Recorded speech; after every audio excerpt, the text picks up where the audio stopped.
பாண்டிச்சேரி அரசியல் களம் இப்பவே சூடு பிடிக்க ஆரம்பிச்சிருச்சு. இதுக்கு காரணம் 2026 சட்டசபை தேர்தல் தான். இந்த தேர்தலை எதிர்நோக்கி புது புது அரசியல் கட்சிகள் இப்ப உருவாகிட்டு இருக்கு. புதுச்சேரியில இதுவரைக்கும் எத்தனை கட்சிகள் எந்தெந்த சூழல்ல ஆரம்பிச்சாங்க அப்படிங்கறத பார்த்துருவோம். 1948வது வருஷம் எதுவார் குபேர் புதுச்சேரி மேயரா இருந்தப்போ பிரெஞ்சு இந்திய சோசியலிஸ்ட் கட்சியை தொடங்கினார். தொடக்கத்துல பிரெஞ்சு ஆட்சி நீட்டிப்புக்கு இவரு ஆதரவா இருந்தாரு. அதுக்கப்புறமா புதுவை விடுதலை இயக்கம் அப்படிங்கிற ஒன்று ஆரம்பிச்சு விடுதலை போராட்டத்தில் இணைஞ்சார். இவரு இந்திய தேசிய காங்கிரஸ் கட்சி சார்பில் போட்டிக்கிட்டு 1963வது வருஷம் புதுச்சேரியோட முதலமைச்சராகவும் இருந்தார். அதுக்கப்புறமா திராவிட முன்னேற்ற கழகத்தில் இணைஞ்சு பணியாற்றினார்.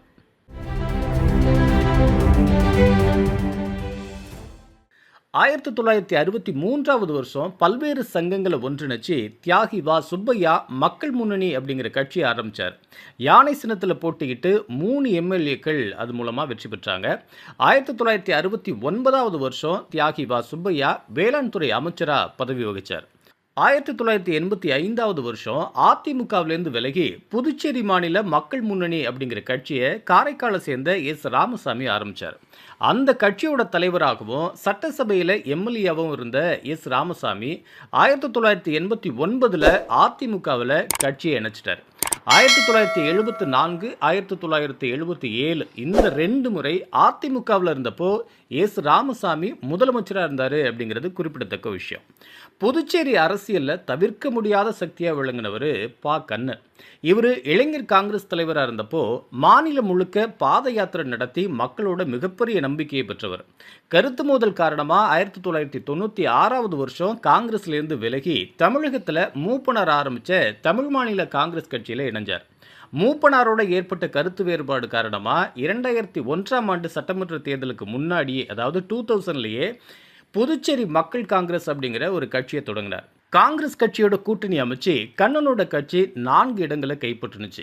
அதுக்கப்புறமா 2002ஆம் ஆண்டில் சோனியா காந்தி முன்னிலையில் தன்னோட கட்சியை காங்கிரஸில் இணைச்சிட்டார். கடந்த 2005வது வருஷம் காங்கிரஸ் கட்சியிலேருந்து மறுபடியும் விலகி பா. கண்ணன் புதுச்சேரி முன்னேற்ற காங்கிரஸ் கட்சி அப்படிங்கிற ஒரு புது கட்சியை தொடங்கினார். அதிமுகவோட கூட்டணி அமைச்சு 3 தொகுதிகளை கைப்பற்றினார். இதுக்கப்புறமா 2009ல் மறுபடியும் தன்னோட கட்சியை காங்கிரஸ் கட்சியோட இணைச்சார்.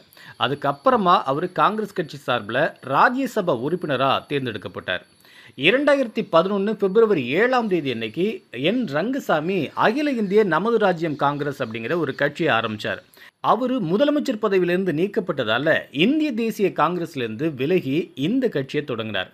புதுச்சேரிக்கு மாநில அந்தஸ்து பெறுறது தான் கட்சியோட லட்சியமாக அறிவித்தார். கட்சி தொடங்கின 3 மாதத்துக்குள்ளாரையே 2011ஆம் ஆண்டு சட்டமன்ற தேர்தலில் மிகப்பெரிய வெற்றி பெற்று ஆட்சி அமைச்சார்.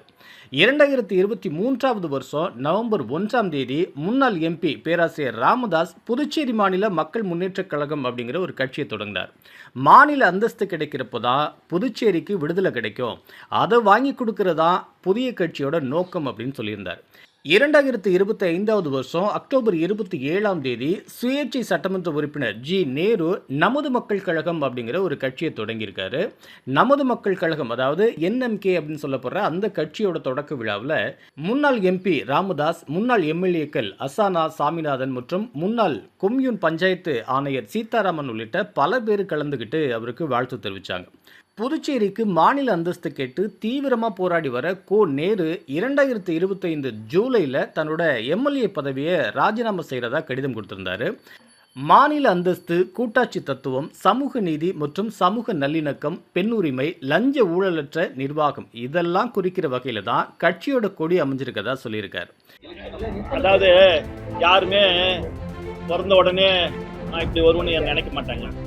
அதே மாதிரி தான் இன்னைக்கு அரசியல் கட்சியில் தொடங்கினவங்களும் சரி, அரசியலில் இன்னைக்கு கால் எடுத்து வைக்கிறவங்களும் சரி, மக்களுக்கு சேவை செய்யணும்னு தான் வரணுமே தவிர இன்னைக்கு இந்த செல்வாக்கு அப்படிலாம் யாரும் இல்லை.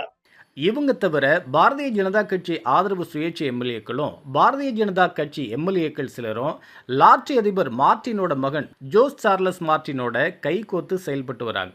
ஜேசிஎம் மக்கள் மன்றம்னு ஒன்று தொடங்கி பல இடங்களில் இந்த மன்றங்களை திறந்துட்டு வராரு. சார்லஸ் மார்டின் விரைவிலேயே புதுக்கட்சி தொடங்க உள்ளதாகவும் சொல்லியிருக்கார்.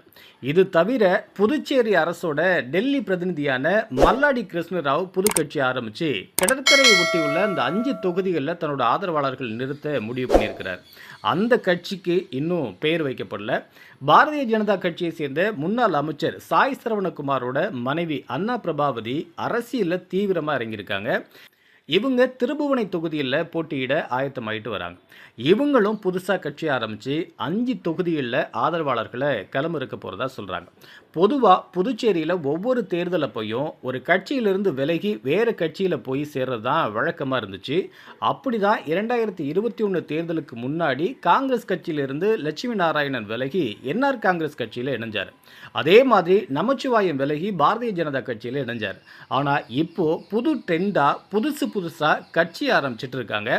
இதனால வர்ற தேர்தலில் ஒவ்வொரு தொகுதியிலும் 10 வேட்பாளர் நிற்கிறதுக்கு வாய்ப்பு இருக்குது. தேர்தலில் சுயேட்சையாக போட்டியிட விரும்புகிறவங்க ஏதாவது ஒரு கட்சியில் இணைஞ்சு அந்த கட்சியோட சின்னத்தில் போட்டியிடலாம். தேர்தல் தேதி அறிவிக்கப்படுறதுக்கு முன்னாடியே இன்னும் எத்தனை கட்சிகள் புதுசாக முளைக்க போகுதோ தெரியல. பொறுத்திருந்து பார்க்கலாம். பாண்டி பாட்காஸ்ட் யூடியூப் சேனலை சப்ஸ்கிரைப் செய்யுங்க. ட்விட்டர், ஃபேஸ்புக், இன்ஸ்டாகிராமில் தொடருங்க.